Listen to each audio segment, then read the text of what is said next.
وهو تغفروا فإن الله غفور رحيم. إنما أموالكم وأولادكم فتنة والله عنده أجر عظيم.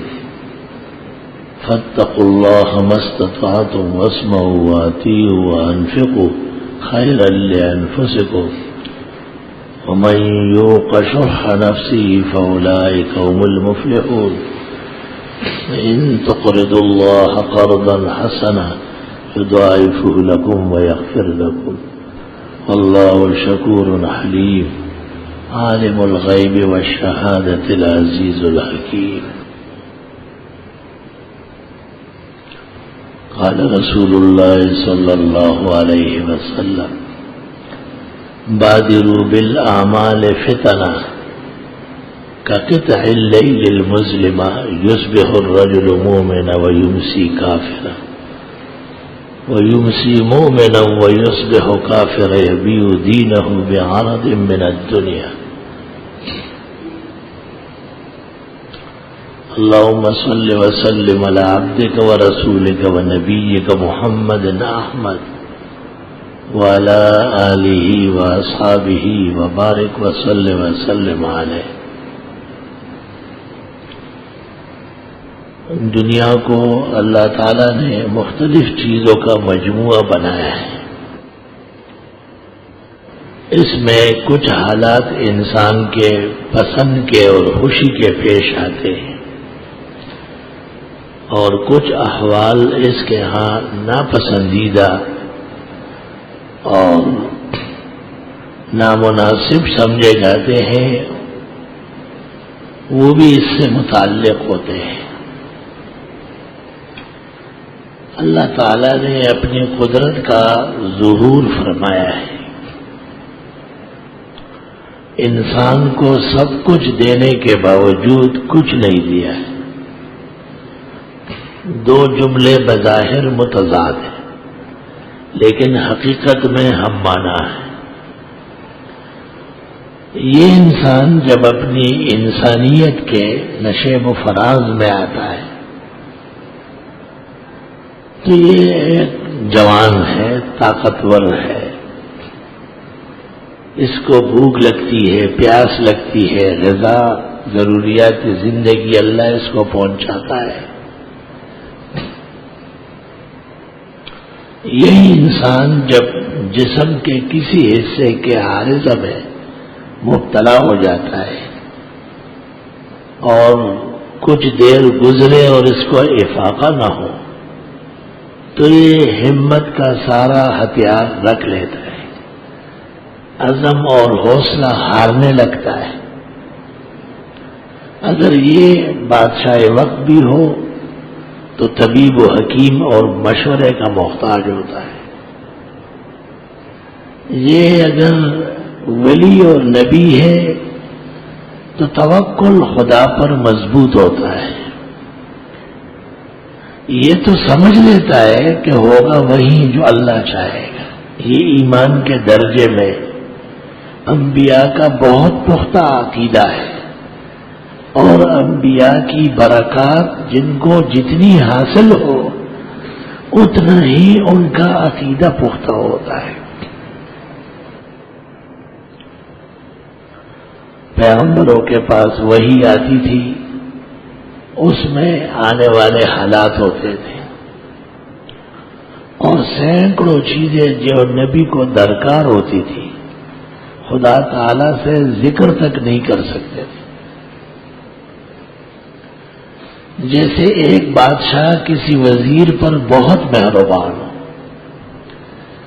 وہ اپنے شاہی خزانے سے سب کچھ دینے کے لیے تیار ہو، لیکن وزیر باوفا کو خود مطالبہ کرنے کا کوئی حق نہیں. اس کے گھر میں بیماری ہے، اس کی اولاد پیدا ہوتی ہے اور مر رہی ہے، اور جب ایسا کوئی موقع آیا تو دو باتیں کہی گئی. ایک بات یہ کہی گئی کہ حیات اور ممات، عزت اور ذلت، یہ صرف خدا کے اختیار میں ہے. اللہ تعالیٰ نے یہ اختیار آسمان و زمین کی کسی مخلوق کو نہیں دیا ہے. اور یہ آیت نازل ہوتی ہے پیغمبر پر تو سب سے پہلے وہ سمجھ لیتا ہے کہ میرا اس میں کوئی اختیار نہیں. لیس لک من الامر شیء او یتوب علیہم او یعذبہم فانہم ظالمون. آپ کو ان کو معاف کرنے کا یا سزا دلانے کا کوئی اختیار نہیں. یہ رہے گی. اختیار کس کو ہے؟ وَلِلَّهِ مَا فِي السَّمَاوَاتِ وَالْأَرْضِ. جس کے اختیار میں آسمان و زمین اور اس کی ہر چیز ہے. یغفر لمن یشاء، جس کو چاہے معاف کرے. وَيُعَذِّبُ مَن یشاء، سزا دے جس کو چاہے. اللہ غفور الرحیم، اللہ تعالیٰ بخشنے والا رحم والا. اشارہ ہے کہ پکڑ کم ہے اور معافی زیادہ ہے تو نظام چلتا ہے. اور جب پکڑ پڑ جائے گی اور رحم و کرم روک لیا جائے گا تو قیامت قائم ہو جائے گی. غصے میں آسمان کو بھی پھینک دیں گے، زمین کو بھی توڑ دیں گے. یوم تبدل الارض غیر الارض وَإِذَا الْجِبَالُ نُسِفَتْ. اور یہ بڑے بڑے پہاڑ روئی کے گالوں کی طرح اڑتے جائیں گے. وَتَكُونُ الْجِبَالُ كَالْعِهْنِ الْمَنْفُوشِ وَإِذَا الْبِحَارُ سُجِّرَتْ. اور یہ جو سمندر ہے اس سے دھواں اٹھے گا، اس کا پانی ایسا جوش مارے گا کہ اس کے دھوئیں آسمان تک پہنچیں گے. کسی نہر کا پانی گرم ہو جائے بہت زیادہ، چشموں کا پانی گرم ہو جائے تو ہلاکتیں شروع ہو جاتی. اور جب سمندر پوری دنیا کے پانی کا معدن ہے اور اس میں قرآن کہتا ہے کہ ایسا جھونکا جائے گا کہ اس کی بھڑاس اٹھے گی. وَإِذَا الْقُبُورُ بُعْثِرَتْ. اور قبروں کو تس نس کر دیا جائے گا. زمین میں سوئی رکھنے کی جگہ نہیں، جہاں کسی نہ کسی طرح قبر نہیں. کوئی جگہ روئے زمین میں ایسی نہیں ہے. حکم یہ ہے کہ جب صدی گزر جائے، قبروں کے پہچاننے والے نہ رہے، لوگوں کے دل سے کرائیت ختم ہو جائے، وہ دوسرے آنے والوں کا باغ ہے، ان کی کھیتی ہے، ان کی مارکیٹ اور اسمبلیوں کی جگہ ہے، ان کو کیا پتا ہے. پوری زمین کو ہلا دیا جائے گا.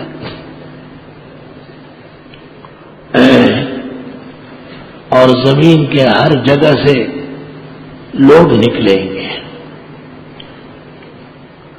زمین تنگ پڑ جائے گی. ایک ایک جگہ سے 100 مردے نکل آئیں گے، 1000 مردے نکل آئیں گے.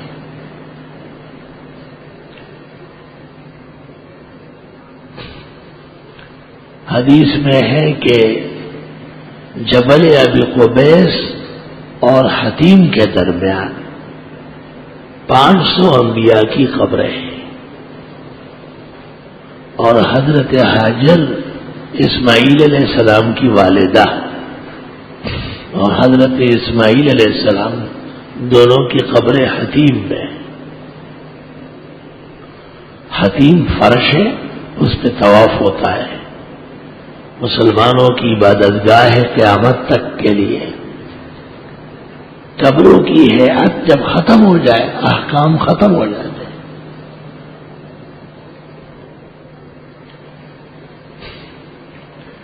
اگر قبر نہ ہو اور ایک شخص ویسے مٹی جمع کرے، قبر کی طرح چبوترا بنا لے اور دیکھنے میں قبر دکھائی دیتی ہو تو فقہاء متفق ہے کہ اس طرف نماز حرام نہ جائے. عبادت بالاوثان ہے، بت پرستی کی ایک نشانی ہے. یہ ضروری نہیں ہے کہ قبر میں مخلوق ہو. قبر خود کری شکل ہے، قبر ناپسندیدہ چیزیں نہیں ہے، قبر ایک ضرورت ہے۔ ہم نے مردے کو رکھا ہے، ہمیں آنا ہے، فاتحہ پڑھنا ہے، اس کو دعا کرنی ہے، تو فرمایا جو مٹی نکلی ہے وہ مٹی ڈال، جب تک تو رہے گا اس کے جاننے والے رہیں گے، قبر کا چبوترا ہوگا۔ قبر کو اتنا اونچا نہ کرنا کہ صدیاں گزر جائے، زمانے گزر جائے اور دن بدن درگاہ شریف جو ہے بڑھتی چلی جا رہی ہے۔ عجم میں توحید کا مسئلہ اس لیے کامیاب نہیں ہے کہ انہوں نے بزرگوں کی یاد میں درگاہیں بنائی ہیں۔ طاقت ہے کہ پوری دنیا میں قبروں کا علاج نہ کیا جائے، ناممکن ہے کہ توحید کا مسئلہ بیان ہو جائے۔ اہل علم بھی توحید بیان کریں گے مگر شرک میں لت پت کر کے۔ روٹی کو جب خون کے قطرے لگ جائے اور دودھ کو موت کے قطرے گر جائے تو آدمی کہتے ہیں پھینکو۔ توحید کا مسئلہ مشکل اس لیے بہت زیادہ ہے کہ اہل علم بھی اس کے بیان کرنے کا تاب نہیں لا سکتے، سچ بولنا پڑتا ہے، سچ بہت مشکل ہوتا ہے۔ یہ تو بہت اچھا دین ہے کہ بڑی قبریں ہو، بابا ہو بیبی ہو جو بھی دفن ہے بس عالیشان آؤ اور جاؤ، قبرستان آؤ اور جاؤ، مگر اس میں محمدی دین نہیں ہے، ختم ہو جائے۔ یہ قبر ہی کا آدمی رہے گا، یہ خدا کو نہیں پہچانے گا۔ میں نے یہ مسئلہ بیان کیا، ایک اہل علم نے مجھے چٹ لکھا کہ اس میں تھوڑی زیادتی ہو رہی ہے۔ میں نے کہا نا یہ بالکل میزان کے ساتھ بیان ہو رہا ہے، تول کر۔ ایک شخص سامنے بیٹھا ہوا تھا، میں نے کہا کھڑے ہو جاؤ۔ میں نے کہا تجھے کوئی تکلیف ہے؟ اس نے کہا میرا ہاتھ غلط مڑ گیا ہے، جڑ گیا اس میں۔ میں نے کہا اگر آپ کو کہے کہ کل جمعے کا دن ہے، فجر کی نماز محلے کی مسجد میں جماعت سے پڑھو اور اشراق تک ذکر اور دعا کرو، آپ کا ہاتھ ٹھیک ہو جائے گا۔ تو یہ بات زیادہ جاندار ہے۔ اور اگر آپ کو کہوں کہ قائد آباد میں ایک نئی قبر نکلی ہے، جس کے جسم میں درد ہو وہ وہاں چلا جائے تو وہ ٹھیک ہو جاتا ہے، تو اس نے مجھے کہا وہ کہاں ہے؟ میں نے اس مولوی صاحب سے کہا کہ یہ پیداوار آپ جیسے لوگوں کا ہے، اس کو خدا کی عظمت کا بالکل یقین نہیں ہے، یہ فجر نماز اشراق کچھ نہیں سمجھتا۔ بس وہ رام چندر اور لکشمنوں نے بتوں کو اجاگر کیا تھا اور انہوں نے قبروں پر شال ڈالے ہوئے۔ میں نے کہا کہ دیکھو اللہ تعالیٰ کے ماننے والے نمازی مولوی صاحبان طلباء خوبصورت بہترین سے ہمارے یہاں مدرسے میں 2200 مسافر طلباء اس سال تعلیم پورا کر گئے، پورے سال میں ایک بندہ بشر بیمار نہیں ہوا۔ یہ تو بیماری نہیں شام کو بخار ہوا صبح ٹھیک ہوا، بیماری اس کو کہتے ہیں کہ مدرسے میں تعلیم رک جائے، اس کا نقصان ہو جائے، اسپتال ڈھونڈنا پڑے، ڈاکٹر بدلنا پڑے۔ مایوسی کی اس طرح کوئی واقعہ نہیں ہوتا۔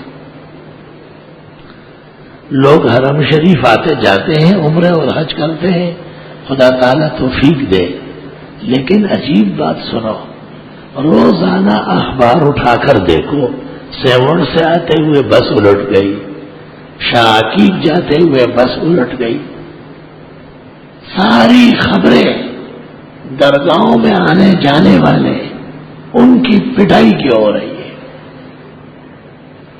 اور چھوڑو، درگاہوں میں جو بیٹھے ہوئے ہیں کسی کی ناک نہیں ہے، کسی کی ایک آنکھ ہے، ایک پیچھے جا چکی ہے، کسی کا آدھا دھڑ آگے آدھا دھڑ پیچھے ہے، ایسے ٹیڑے پیڑے عجائب گھر میں بھی نہیں ملیں گے، چڑیا گھر سے چھوڑو، جو درگاہوں کے سامنے بیٹھے ہیں تو بابا ان کی پٹی نہیں کراتا ہے، جو مشرق اور مغرب کے مسلمانوں کا کسی کا بیڑا پار کرتا ہے، کسی کا بیڑا ڈبوتا ہے، ان کو ٹھیک کیوں نہیں کرتا؟ جو 24 گھنٹے مجاور بنے ہوئے، اللہ دکھاتا ہے کہ عظمت اور بڑائی صرف میری ذات ہے، اولیاء اور انبیاء سب اس ایک اللہ کے محتاج ہیں۔ اس کا مطلب یہ بھی نہیں ہے کہ قبر والا کسی درجے میں محترم نہیں ہے۔ قبر والے ہمارے والدین ہیں، ہمارے اساتذہ ہیں، ہمارے مشائخ ہیں، انہوں نے ہم کو یہی راستہ بتایا ہے، اور قبر والوں کے لیے پیغمبر نے کہا ہے کہ ان کے لیے دعائے مغفرت کرو۔ بات یہ ہوئی ہے، یہ کہیں روایت نہیں آئی کہ ان سے تم اپنے لیے دعا کراؤ، یہ کوئی ماں کا بیٹا دکھائے میں انعام دیتا ہوں، پورے اسلام میں ایک روایت ضعیف سند کے ساتھ بھی نہیں ملے گی، ایسا پختہ دین ہے۔ اور ایسا کیسا ہو سکتا تھا جبکہ 1,24,000 انبیاء ایک ہی مسئلے کو سمجھانے آئے ہیں کہ اللہ لا الہ الا ہو، اللہ ہی حاجت روا و مشکل کشا اور عبادت کا لائق ہے، وعلی اللہ فلیتوکل المؤمنون، اسی اللہ پر بھروسہ کرنا چاہیے مسلمانوں کو۔ دیکھو یہ جو کلمہ ہے لا الہ الا اللہ محمد الرسول اللہ، اس میں دو عقیدے ہیں، ایک اللہ تعالی کی بڑائی کا اور دوسرا جناب رسول اللہ صلی اللہ علیہ وسلم کی صداقت رسالت کا۔ اللہ تعالی کے نبی سے کسی کو کمال محبت ہو مگر توحید نہ ہو، عقیدہ صحیح نہ ہو تو بھی غلط۔ یہود نصارا اپنے پیغمبروں سے بڑی محبت کرتے تھے کافر، ان الذین کفروا من اہل الکتاب، یہ کتابی کافر ہے، کتابیں پڑھتے ہیں پھر بھی مسلمان نہیں۔ اور اگر کوئی شخص لا الہ الا اللہ پڑھ لے اور حضرت صلی اللہ علیہ وسلم کی رسالت نبوت میں شک کر لے تو وہ بھی کافر قطعی ہے۔ جناب نبی کریم صلی اللہ علیہ وسلم کو اللہ نے اپنے تعارف کرنے کے لیے صادق مصدوق بنا کر کے بھیجا ہے۔ حضرت کی شان اور مرتبت عبدیت کی ہے، آپ بندہ ہے، اشہد ان محمدن عبدہ ورسولہ، آپ کی رسالت برحق ہے، اس پر ایمان لانا قطعی ضروری ہے۔ یہ جو لا الہ الا اللہ محمد الرسول اللہ ہے، اس کے پڑھنے اور عقیدہ رکھنے کے بعد سینکڑوں سال کا کافر مسلمان ہو جاتا ہے۔ اس مسلمانی میں یہ بات داخل ہے کہ وہ پورے قرآن کو آسمانی کتاب کہے اور مان لے۔ اگر کوئی شخص یہ کلمہ پڑھ لے اور وہ کہے مجھے قرآن کی ضرورت نہیں ہے تو یہ کلمہ پڑھنا معتبر ہوا؟ ہرگز نہیں۔ پتہ چل گیا کہ لا الہ الا اللہ محمد الرسول اللہ یہ اجمال ہے اور قرآن کریم اس کی تفصیل ہے۔ ہر عام و خاص کے لیے اجمال کافی ہے، اور اجمالی عقیدہ اللہ کی کتاب کا اور نبی کے برحق رسول ہونے کا رکھنا ضروری ہے۔ اگر کوئی شخص لا الہ الا اللہ محمد الرسول اللہ پڑھتا رہے، قرآن پاک کو آسمانی کتاب کہے لیکن حضرت صلی اللہ علیہ وسلم کو رسول نہ کہے یا آپ کو خاتم النبیین نہ مانے، تو یہ بھی مسلمان نہیں، کیونکہ کہ لا الہ الا اللہ میں محمد الرسول اللہ شامل ہے، اور اس کی تفصیل جب قرآن کرتا ہے تو محمد الرسول اللہ، حضرت کی رسالت کا اعلان ہو رہا ہے۔ تو اب سمجھانے کے لیے تعبیر اس طرح بنی کہ لا الہ الا اللہ محمد الرسول اللہ اپنے اجمال اور تفصیل کے ساتھ زبان سے پڑھنا اور دل سے عقیدہ رکھنا، یہ پورا اسلام ہے، پورا اسلام ہے۔ پورے اسلام کا لفظ کیوں پڑھایا؟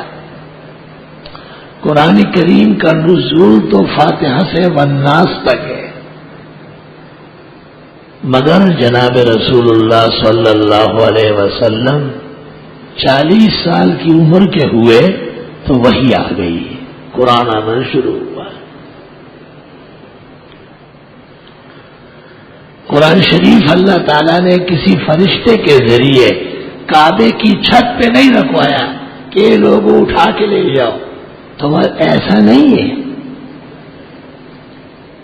قرآن کریم اللہ تعالیٰ نے فرشتوں کے جرمٹ کے ساتھ اتار کر مقام ابراہیم اور حجر اسود کے بیچ میں نہیں رکھوایا کہ 70,000 فرشتے دائیں ہوں 70,000 بائیں ہوں اور پھر کہے اے لوگوں اپنی ہدایت کی امانت سنبھال لو۔ نہ، ایک ہستی ان کی قوم قبیلے نسل میں پیدا کی، وہ ان کے آباء و اجداد کو جانتے تھے، اور اس ہستی میں انسانی شرافتیں سب جمع کر دی اور انسانی عیوب اور قبائح سارے ہٹا دی۔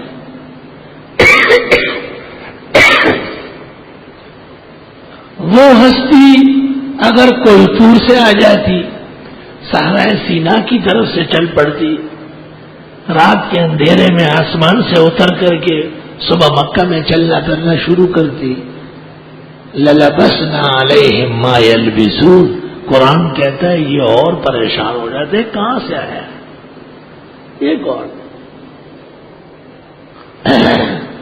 پیغمبر کیسا ہے؟ مَا لِهَذَا الرَّسُولِ يَأْكُلُ الطَّعَامَ وَيَمْشِي فِي الْأَسْوَاقِ، ان کے ساتھ اٹھتے بیٹھتے تھے، بچے جوان ہو گئے جیسے اور بچے جوان ہوتے ہیں، قوم قبیلہ خاندان باپ ماں دادا دادی نانا نانی دونوں طرف سے سب جانتے ہیں۔ قرآن کریم کے دینے میں دیر کیوں کی؟ اس لیے کہ حضرت تسلیم ہو جائے۔ حضرت کی عظمت، انسانی عظمت اور انسانی شرافت ہر شخص کی زبان پر دل میں اتر جائے۔ وہ خود تو پانی کی جگہ شراب پیتے تھے، مکے کے مشرک، تجارت کو بےغیرتی کہتے تھے کہ بےغیرت آدمی تجارت کرتے، بہادر تو چین کے کھاتا ہے۔ داماد اور بہنوئی کے لفظ سے گھبراتے تھے، اپنی بچیوں کو زندہ درگور کرتے تھے، کل یہ جوان ہوگی، اس کو کسی مرد کی ضرورت پیش آئے گی، ہماری بچی کے ساتھ کوئی سوئے گا، ہمارے لیے ڈوب مرنے کا مقام، مارو ایسے، پہلے ہی دن اس کو مٹی کے نیچے دفناؤ۔ قرآن پاک نے اس پر کہا ساء ما یحکمون، کتنی غلط باتیں کرتے ہیں، یہ کرنے کا کام ہے۔ اور موتیوں کے اتنے شوقین تھے، تصویروں کے، کہ ہمارے زمانے کے سیاستدان بھی اتنے نہیں ہوں گے۔ سیاستدانوں کے مذہب میں بھی تصویر بہت ضروری ہے کہ اخبار میں دان بار نکالا ہوا اسرا اور لوگ دیکھ رہے ہو کہ یہ فلاں پارٹی کا لیڈر شاہ ہے۔ جائز ناجائز یہ تو بعد میں ہوگا، پہلے سیاست ہوگی۔ اس لیے دن بدن زمین میں دھنس رہے، دھنستے چلے جا رہے، اس میں اچھے برے ایک ہو گئے، جن سے خیر کی توقع ہے وہ ذرا مکروہ سمجھ کر یار کیا کرے مجبوری ہے، ہماری میڈیا کا مسئلہ ہے، مغرب ویسے ہی ہم کو نہیں مانتا ہے، تصویر بھی نہ ہو پتہ ہی نہیں چلے، 100 باتیں سرا ایک غلط کام غلط ہوتا ہے کوئی بھی کر.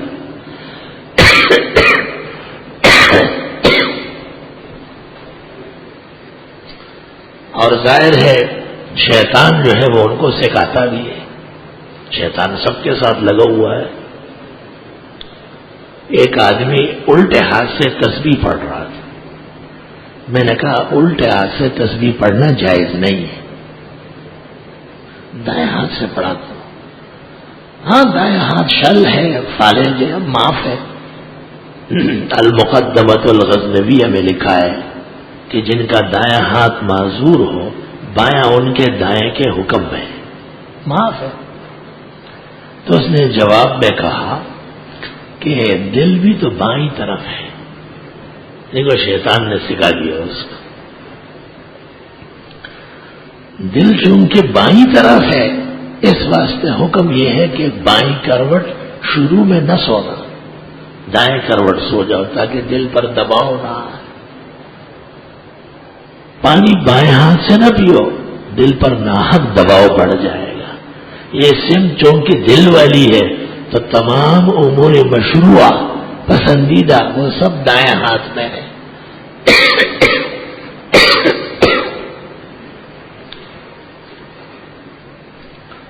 شیطان نے مشرکین کو بھی قسم قسم کی باتیں سکھائی.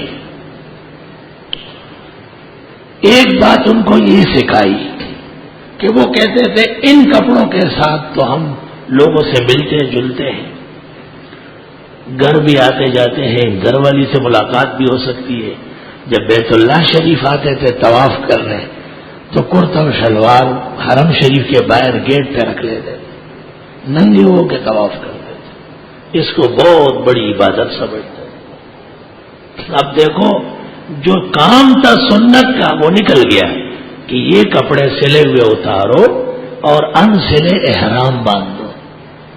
تو چونکہ مشرک کے پاس پورا دین نہیں ہوتا، کچھ ہوتا ہے، وہ غلطی کا شکار ہو جاتا ہے.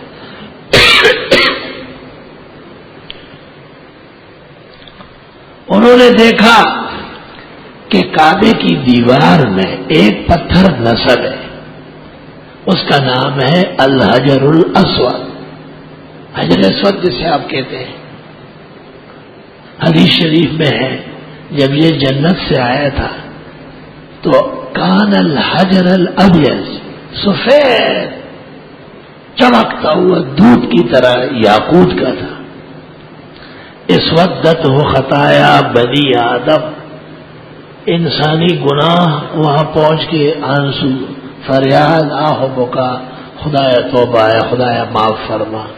گناہ اترتے ہیں، باقاعدہ اترتے ہیں، جیسے بخار اترتا ہے اور چڑھتا ہے، خون کا ٹیمپریچر اوپر نیچے ہوتا ہے، اس طرح گناہوں کا جسم ہے. للمعاصی والسیئات اجرام، محدثین کہتے ہیں. امام ابو حنیفہ رحمت اللہ علیہ کو شروع عمر میں جب حضرت مجتہد بنے، بڑے لائق فائق انسان تھے. ابن سیرین نے ایک خواب کی تعبیر میں کہا کہ قیامت تک ان جیسا مضبوط مسلمان نہیں آ سکے گا جتنا امام ابو حنیفہ ہے. تو کوئی مسجد کے غسل خانے میں نہا رہا ہے یا وضو خانے میں وضو کر رہا ہے، امام صاحب پانی کو دیکھ رہا ہے تو آنکھیں بند کر کے توبہ استغفار شروع کر لیتے تھے. اور مشہور ہو گیا کہ پانی کے روح کو دیکھ کر حضرت پر لوگوں کے گناہ منکشف ہوتے ہیں. یہ حضرت کی کرامت بھی ہو سکتی ہے اور خصوصی امتیازی وصف بھی ہو سکتا ہے. ایک دن شاگردوں کے ساتھ حضرت بیٹھے تھے، مسجد کے غسل خانے میں ایک شخص نہا رہا تھا. صاحب نے پانی کو دیکھا، فرمایا اس زمانے کا بخیل ترین انسان غسل خانے میں نہا رہا، بہت کنجوس مکی چوس ہے، چمڑی جائے دمڑی نہ جائے، ہوتے ہیں لوگ عجیب عجیب۔ وہ شخص غسل خانے میں نہا کے آیا، تولیے سے سر بال پوچھ کے امام صاحب سے کہا، حضرت صاحب بہت دنوں سے میں سوچ رہا تھا، آج آپ سے ملاقات ہو گئی، اچھی فضا میں۔ یہ درس میں کتنے شاگرد ہیں؟ حضرت نے تو 1800 آدمی ہے کہ رات کو ان سب کا کھانا میرے گھر پہ ہوگا۔ شاگرد تو شاگرد ہوتے، وہ ہنس پڑے سارے۔ امام صاحب نے فرمایا، رات گزرنے دو، یہ ابخل الناس، کائنات کا بدترین کنجوس۔ امام صاحب نے کہا بہت اچھا، ہم حاضر ہو جاتے ہیں۔ سب وہاں پہنچے، کھانا کھایا گیا یا ابھی شروع بھی نہیں ہوا۔ اس نے کہا سب سے پہلے ایک بات سن لو کہ اس کھانے پر اتنا خرچہ ہے، میرا شوق دعوت کا تھا، پیسہ دینے کا نہیں تھا، یہ آپ لوگ پہلے ادا کر لیں تاکہ میرے دل سے غبار اترے۔ امام صاحب نے فرمایا یہ سارا میں ادا کروں گا اکیلے، خدا کا شکر ہے کہ میرے قول کی عزت رکھی۔ 15ویں صدی میں بھی کوئی ایسا بخیل پیدا نہیں ہوا جو مہمانوں سے کہے کہ آپ نے کھانا کھایا ہے، لہذا پیسے دو۔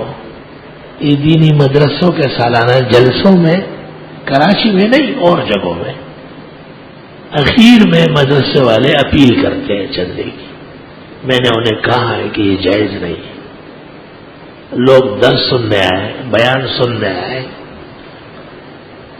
اور آپ نے کچھ کھلایا یا نہیں کھلایا، تھوڑا بہت تواضع کیا، مناسب یہ ہے کہ آپ دعا کر لیں کہ خدایا ہمارے اس مدرسے کی مشکلات حل فرما، اور جن کو اللہ نے توفیق دی ہے وہ دینی اداروں کی بھرپور تعاون کر لیں۔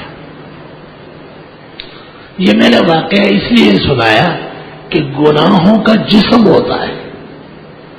حدیث شریف میں ہے آدمی جب ہاتھ دھوتا ہے ہاتھوں کا گناہ معاف ہوتا ہے، جب چہرہ دھوتا ہے وضو میں جو اس نے آنکھوں سے گناہ دیکھے ہیں وہ اللہ معاف کر دیتا ہے، شروع کے قطروں سے یا آخر تک۔ اور جب سر کا مسح کرتا ہے تو جن وجوہات اور گناہوں سے قیامت کے دن سر جھکے گا اللہ وہ معاف کر دیتا ہے، سر بلند رہے گا۔ دل سے نماز پڑھنے والا، سنت وضو کرنے والا،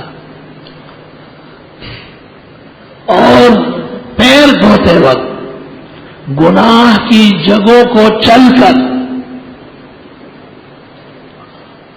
جانے سے جو گناہ ہوئے ہیں وہ معاف ہو جائے گی۔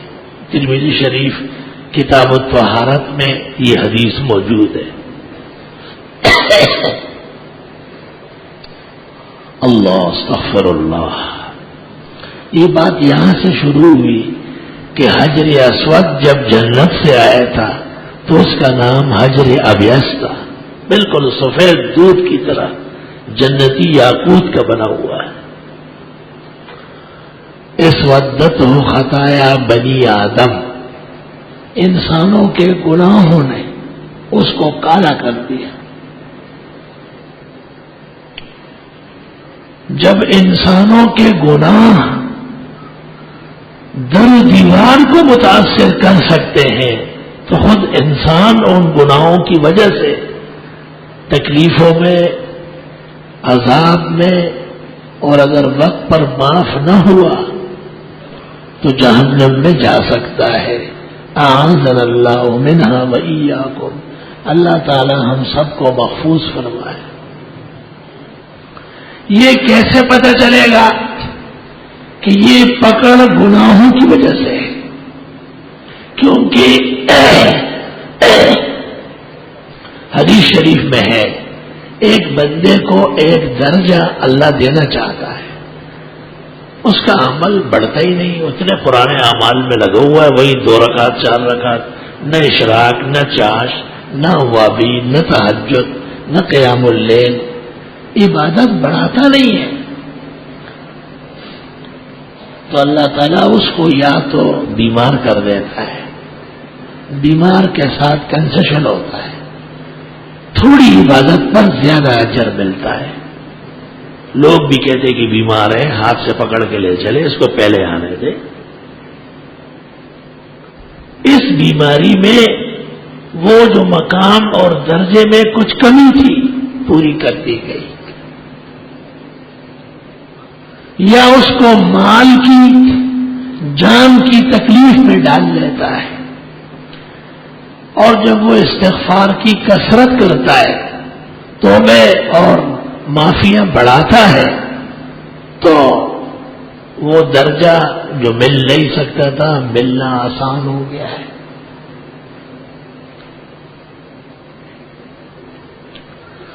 اللہ اکبر۔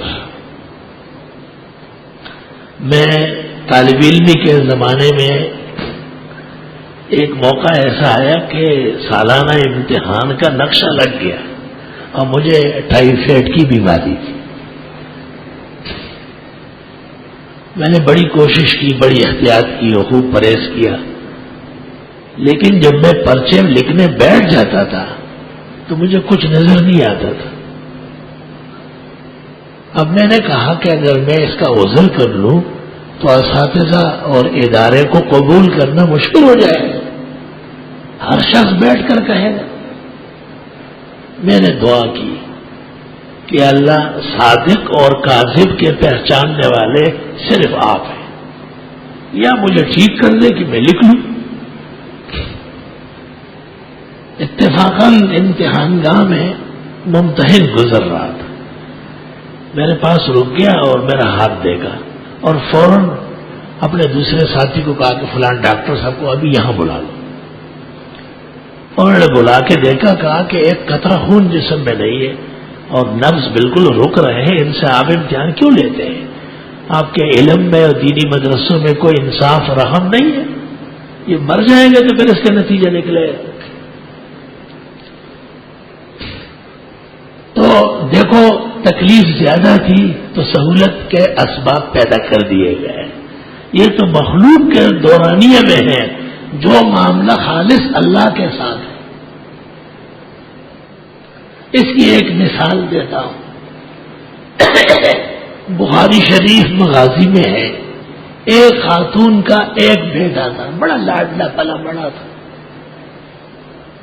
عرب سے جہاد میں روانہ ہو گیا، غزہ میں۔ ماں کو کہا ہمارے سارے گھر نے پیغمبر پر ایمان لایا ہے، نبی خود میدان جنگ میں ہے، اور آپ اپنے بیٹے کو گھر بٹھا دیے، جانے دے۔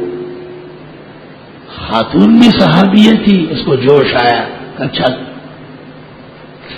وہ جا کے شہید ہو گیا۔ اب جب شہید ہوا اور شہداء کے درجات وغیرہ بیان ہونے لگے تو وہ بڑی خوش تھی، لیکن کسی نے اس کو 3 شک ڈالے۔ توبہ توبہ، ہر زمانے میں شک شبہ پیدا کرنے والے ہوتے ہیں۔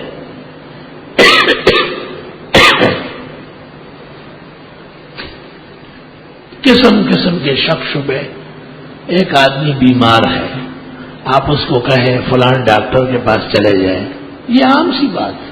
آپ ان کو کہیں آپ کے اوپر سفلی کیا گیا ہے اور کالی مرغی زندہ دفنائی گئی ہے اور اس کا سر کالے روئے میں بند کیا گیا، او ہو، وہ اس لیے یہاں سے درد نکلا، او وہ کالی مرغی کیا تھی؟ اس کے لیے اسرائیل سے بڑی تھی۔ جھوٹ کا سارا کارخانہ جھوٹ پہ چلتا ہے، عاملین کا سارا نظام دروغ اور کذب کا ہے۔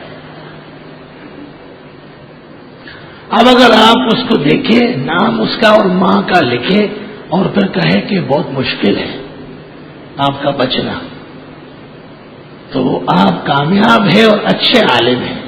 اور اگر آپ نے کہا کہ یہ جھوٹوں کے افسانے ہیں، چھوڑو یہ کمزور باتیں، فاتحہ اور آیت الکرسی اور 4 کل صبح و شام 3 بار پڑھ، یہ تو مولویوں والی بات ہے۔ انا للہ و انا الیہ راجعون۔ قرآن کریم میں ایک قوم کی شکایت ہے افبالباطل یؤمنون، نا حق کو تو مانتے ہیں، وبنعمت اللہ یکفرون اور یجحدون، اور خدا کی نعمتوں کا انکار کرتے ہیں، دربی سے پیش آتے ہیں۔ اور عوام تو عوام، وہ جو پہلی صف میں آ کے بیٹھتے ہیں وہ بھی کچھ کم نہیں ہے، بس صرف دیر یہ ہے کہ گھر والی کا ہے کہ اس طرح ایک عورت آئی تھی، نہ اس کی ماں معلوم ہے نہ باپ، اس نے گھر میں دیکھا کہ اس گھر میں تو بہت بڑی بلا ہے، اس کے ایک ایک فرد کو جکڑا گیا ہے، بس اب تماشا دیکھے، اگر وہ فخر رازی کا بیٹا بھی ہے نا، ایمان چلا گیا اس کا، بچ نہیں سکتا ہے پراپیگنڈے سے۔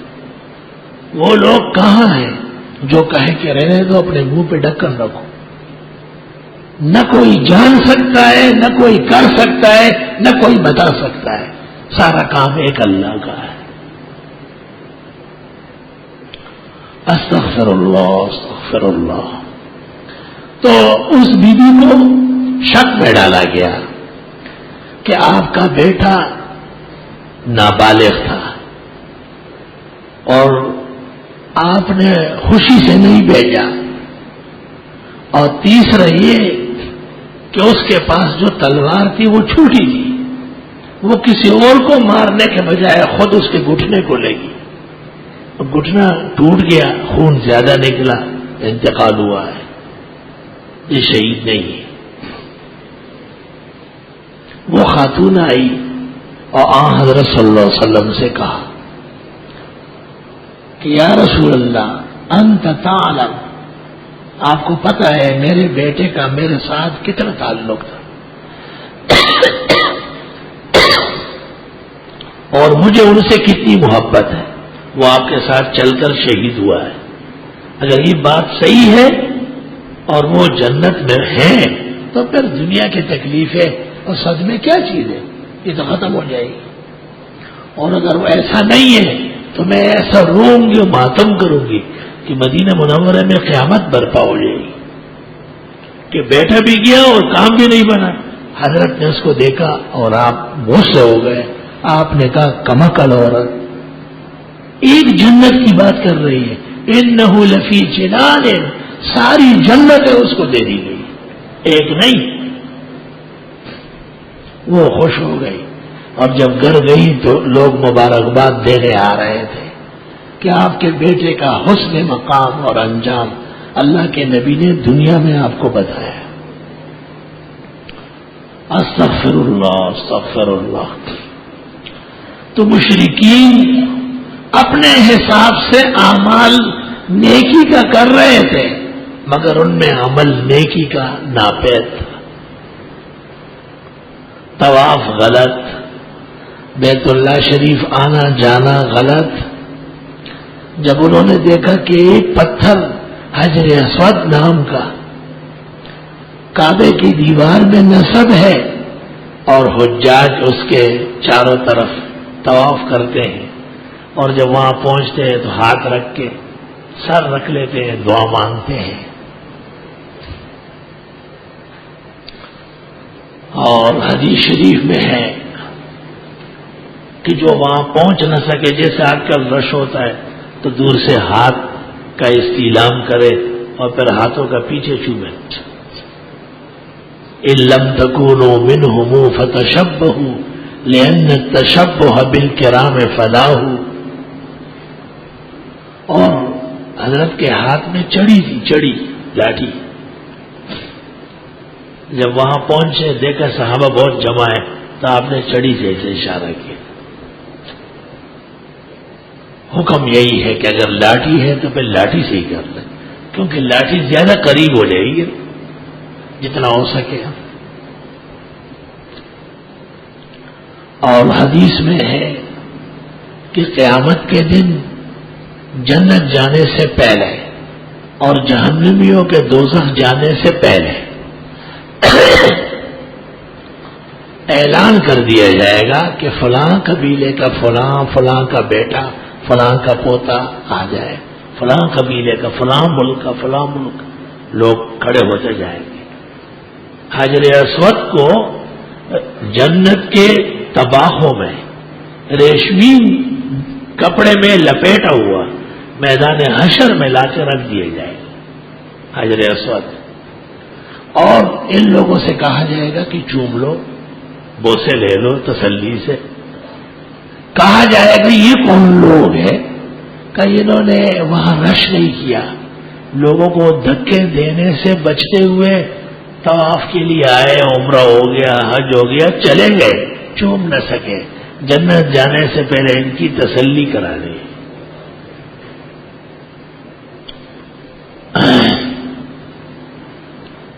کتنا بڑا مقام ہے. بعض روایات میں ہے کہ حجر اسود اللہ تعالیٰ کا دایاں ہاتھ ہے، اس کو ہاتھ لگانا اور چومنا یہ ایسا ہے جس طرح باری تعالیٰ سے کوئی مصافحہ کر. فرمایا خوش کرنے کے لیے بشارت ہے، تسلی کے لیے.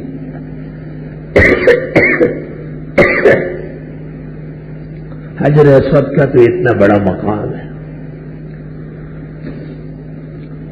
اور مشرکین نے دیکھا کہ یہ تو ایک ہی پتھر ہے اور ہم اتنے زیادہ ہیں، تو ہر بت مورتی اس کی یاد میں ایک خوبصورت مورتی بنائی. وہ کہتے ہیں ہندوستان نے چائنا سے کہا ہے کہ ہمیں مورتیاں بھیجو، کیونکہ آپ کے یہاں سستی ہے، ہندوستان میں مہنگی ہے. اخبار میں ہے. اب تو ہمارے لوگ بھی بہت نرم ہو گئے، ان کو اپنے برابر سمجھتے ہیں. یہ نہیں سمجھتے کہ وہ ایک جھوٹا زمین پر بنایا ہوا ناحق مذہب ہے، اور اسلام آسمان سے نازل ہونے والا، قیامت تک رہنے والا، اور سب لوگوں کو اس کی پابندی کرنے کی تاکید کرنے والا مذہب ہے. کم از کم بات کرتے ہوئے آدمی کو سوچنا چاہیے. دنیا کی لیڈری چند روزہ عزت ختم ہو جائے گی، وہاں کیا جواب دیں گے؟ استغفر اللہ. تو مشرکین نے 360 مورتیاں اپنے اپنے نیک بزرگوں کی یاد میں بنائی، اور پھر کہا کہ یہ تو بزرگوں کی چیزیں ہیں. بزرگ جیسے بزرگوں کے ماننے والے، اللہ والوں کے ماننے والے، بڑے بزرگ والے آئے ہوئے ہیں. تو اس کی بہترین جگہ کعبہ شریف ہے. کعبے کا اندر کا حال جو تھا وہ بتوں سے بھر دیا. انا للہ و انا الیہ راجعون. حضرت جب مکے کے فتح کے دن تشریف لائے اور مکہ فتح ہو گیا تو صحابہ نے پوچھا، آپ نے کہا سب سے پہلے کعبے کی عزت بحال کرو. کعبے کی بڑی توہین ہوئی. ہائے ہائے. نبی تشریف لائے، قرآن نازل ہو رہا ہے، پوری دنیا کو ایمان کی دعوت دی جا رہی ہے، اور کعبہ آزمائش کا شکار. مورخین لکھتے ہیں صحابہ اندر گئے اور اتنی جلدی اور اول فرصت میں سارے بتوں کو باہر نکال کے حجر اور جبل ابو قبیس کے سیٹ میں تس نس ریزہ کر دیا. بتوں کی بھی کوئی حقیقت ہے، لا مذہب کی بھی کوئی حقیقت و احترام ہوتا ہے. اور پھر آپ نے حکم دے دیا، دھو لیا گیا، اور پھر آپ تشریف لے گئے اندر. اگلے 2 ستون کے پیچھے اور پیچھے 4 ستونوں کے آگے درمیان میں آپ کھڑے ہوئے اور آپ 2 رکعت نماز پڑھنے لگے، اور چہرے ہر آنسو سے، داڑھی مبارک سے آنسو کے قطرے ٹپک رہے. سوال یہ ہے کہ یہ تو خوشی کا دن ہے، مگر حضرت کو صدمہ تھا کہ کعبے کی بڑی توہین کی گئی ہے. جو کام نہ کرنے کے تھے وہ ظالموں نے یہاں کیے. اس لیے اللہ نے کہا انما المشرکون نجس، یہ بڑے گندے پلید ہیں. فلا يقربوا المسجد الحرام بعد عامهم هذا، خبردار آئندہ یہ لوگ یہاں ہیں. اللہ تعالیٰ مسلمانوں کا عقیدہ اور ان کا عمل صراط مستقیم کے مطابق بنائیں. وآخر دعوانا